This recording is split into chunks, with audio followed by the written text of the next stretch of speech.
السلام علیکم۔ فلسطین کی جو 80 سالہ تحریک ہے یا جدوجہد ہے، اس کو مسلم ممالک نے خود نقصان پہنچایا ہے۔ جی ہاں، ٹرمپ کے ہاتھ میں جو ہمارے مسلم امہ نے جو بیعت کی ہے، اس کا سب سے بڑا نقصان یہی ہے کہ جو فلسطینی 80 سالوں سے شہادتیں دے رہے ہیں، یا تحریک جو ان کا ہے آپ کو پتہ ہے، اس کو نقصان، سب سے زیادہ نقصان مسلم امہ نے پہنچایا۔ دنیا میں سب سے پہلے جو ٹرمپ کا جو ایجنڈا تھا، یا جو ابراہم کارڈ ہے، اس کو سب سے پہلے مسلمان ممالک نے ایکسیپٹ کیا۔ اب ٹرمپ کا جو 20 نکاتی ایجنڈا آیا ہے غزہ کے بارے میں، یا فلسطین کی 2 ریاستی حل کے بارے میں، اس کو بھی سب سے پہلے مسلم ممالک نے ہی اس کو قبول کرنے کا اعلان کر دیا۔ جی ہاں، اس بدقسمتی آپ دیکھیں کہ 80 سال ہوئے ہیں جہاں پہ لوگوں نے شہادت دی فلسطینیوں نے، اور خاص کر جو 7 اکتوبر 2023 کے بعد 2 سالوں میں 80,000 کے قریب بچے، بوڑھے، بزرگ شہید ہوئے فلسطینی۔ ان کی شہادت اور اس کے علاوہ جو اسرائیلی قبضہ گیری ہے، تحصار ہے، جو ہمارے مسلم امہ ہے، انہوں نے پشتنا ڈال دی اور ٹرمپ کے ہاتھوں بیعت کر لیا۔ ٹرمپ نے جو لگاتی ایجنڈا پیش کیا، اس میں وہی پرانے، آپ کو پتہ ہے، قبضہ گیریت اور وہی پرانے ہتھکنڈے ہیں جس میں فلسطینی ریاست مکمل طور پر غائب ہے، جس سے خاص کر غزہ اور غزہ کے لوگ اور غزہ کے لوگوں کا جو خواہشات ہے، یا ان کی جو مرضی ہے، شامل ہے یا نہیں ہے اس بات میں۔ اور بدقسمتی آپ دیکھ رہے جو انتظامی امور کے سربراہ جس شخص کو بنایا جا رہا ہے، وہ لاکھوں مسلمانوں کا پہلے سے قاتل ہے۔ جی ہاں، ٹونی بلیر وہی شخص ہے جس نے کہا تھا کہ عراق میں ایٹم بم ہے، اور اس کے بعد انہوں نے عراق میں بمباری شروع کی، تقریباً وہاں لاکھوں مسلمان شہید کر دیے گئے۔ اس ظالم اور جابر شخص کو اب دوبارہ اس غزہ کے انتظامی امور کے سربراہ بنایا جا رہا ہے۔ ایک ایسا شخص، متنازع شخص، جس نے لاکھوں مسلمان شہید کیے، لاکھوں مسلمان شہید کیے، ایک پورا مسلم ملک جو اجڑ گیا، آپ کو پتہ ہے، ایک اچھا ترقی پذیر ملک جو تھا عراق، آج اس کا جو حال ہے، یہ سارا اسی ٹونی بلیر کی وجہ سے ہے۔ ٹونی بلیر کے علاوہ جو خاکہ پیش کیا ٹرمپ نے، اس میں انہوں نے کہیں پہ بھی فلسطینی ریاست کی جو ان کو ان کی جو محفوظ، یا آپ کہیں ان کی جو فلسطین، ایک آزاد فلسطینی ریاست کا کنسیپٹ ہی نہیں ہے، مطلب ایک آزاد فلسطینی ریاست کا تصور ہی نہیں ہے اس پورے 20 نکاتی ایجنڈے میں۔ یہ 20 نکاتی ایجنڈا کا جو بنیاد خط و فعال ہے، یہ سارا یہ ہے کہ اس میں سب سے زیادہ اسرائیل کو تحفظ حاصل ہے۔ یہاں پہ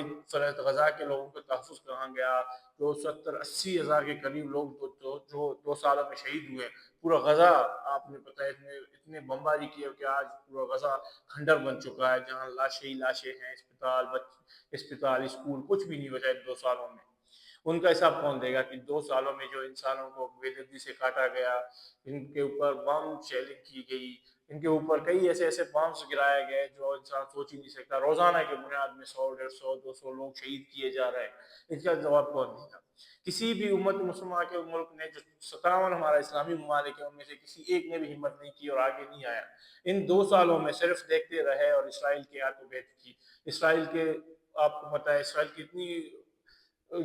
کے اوپر اسرائیل کی جو دہشت ہے، یا اسرائیل سے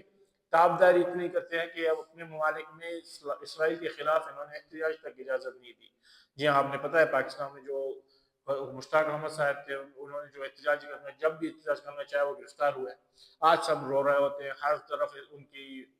گن گایا جا رہا ہے کہ مشتاق احمد، مشتاق احمد، جب وہ پاکستان میں کتنے پاکستانی لیڈر، سیاستدانوں نے اس کے ساتھ دیا، خاص کر وہ مذہبی جماعتیں بتائیں کہ وہ کتنے مذہبی جماعتوں کے لیڈر ان کے پاس گئے، آج وہ اس کارڈ کو کھیل رہے ہیں۔ بدقسمتی یہی ہے کہ پورے ملک میں غزہ کے لیے احتجاج کی اجازت نہیں دیا جاتا، لیکن اب جب ٹرمپ نے اعلان کیے، وہ جو آپ کو پتہ ہے ٹرمپ بادشاہ ہے، سب سے پہلے جو ہمارے مسلم ہیں، انہوں نے جا کے ٹرمپ کے ہاتھ بیعت کی اور اس کو قبول کی۔ اب سارے ڈرامہ بازیاں کر رہے ہیں، بھی ہمیں معلوم ہی نہیں تھا یہ 20 ایجنڈا جس میں ہم اتفاق کر کے، یہ وہ 20 ایجنڈے 20 نکات ہی نہیں ہے، وہ بھیا پوش میں ہو۔ اب کن کو بیوقوف بنا رہے ہیں؟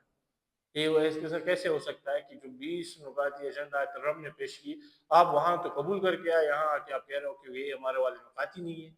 تو اتنی جلدی آپ کیسے کر سکتے ہو؟ 2 سالوں میں 70-80 ہزار بندے شہید کیے گئے، 80 سالہ تحریک آپ نے 5 منٹ میں ختم کر دی، ان کی شہادتیں، ان کی قربانیاں، فلسطین کی لوگ لاکھوں کے تعداد میں، آپ 1948 سے لے کے آج تک لاکھوں کے تعداد میں لوگ شہید کیے گئے، پورا غزہ مسمار کیا گیا، غزہ کے بچے، معصوم بچے، ان کی شہادتیں، یہ آپ کیسے بلا سکتے ہو؟ اور آپ نے جا کے ٹرمپ کے ہاتھ بیچ کیا اور سب کچھ اچھا ہے کہ نعرہ لگا کے آئے اور مٹائی بانٹ رہے ہو کہ ہم نے امن کیا. کون سا امن؟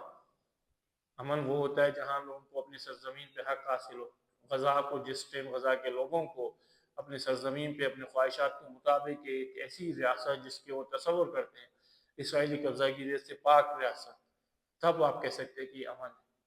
جب تک اس میں غزہ کے لوگوں کی خواہشات شامل نہیں ہیں، غزہ کے جو معصوم بچوں کی قاتل ہیں ان کی اس میں ان کے بارے میں ان کی جو کارروائی ہے اس کے بارے میں آپ کا جب تک دنیا یا لوگ نہیں سوچتا تب تک میں نہیں سمجھتا کہ آپ ان کے لیے بہتر کر رہے ہو. آپ آج بھی اسرائیلی سپورٹ کے آپ کے جو جتنے بھی اعمال ہے یا جتنے کردار ہے وہ ایسا ہی ہے کہ آپ اسرائیل کے تحفظ کے لیے کام کر رہے ہو.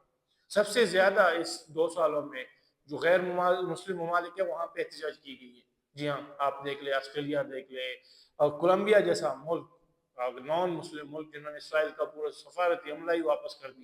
اسرائیل سے تمام تعلقات ختم کر دی. آپ کو کئی 57 ممالک میں کئی ممالک نے اسرائیل کو تسلیم کیا لیکن کسی ایک کا آپ بتائیں جس نے ایک عمل کیا ہو ان سے سفارتی عملہ ختم یا سفارتی تعلقات ختم کیے، لیکن کولمبیا نے کی. ایک مسئلہ یہی ہے کہ جو امت مسلمہ کے اس وقت لیڈرشپ ہے وہ سارے ٹرمپ کے ہاتھ میں کر چکے ہیں. اس لیے آواز اٹھائے جس جہاں پہ بھی آپ ہیں، جس ملک میں ہیں، آپ اس بیچ نقاتی ایجنڈے کے خلاف آواز اٹھائیں تاکہ جو غزہ کے لوگوں کی شہادت ہے وہ رائے گاہ نہ جائے، جو 80 سالہ قربانیاں ہیں وہ رائے گاہ نہ جائے. السلام علیکم.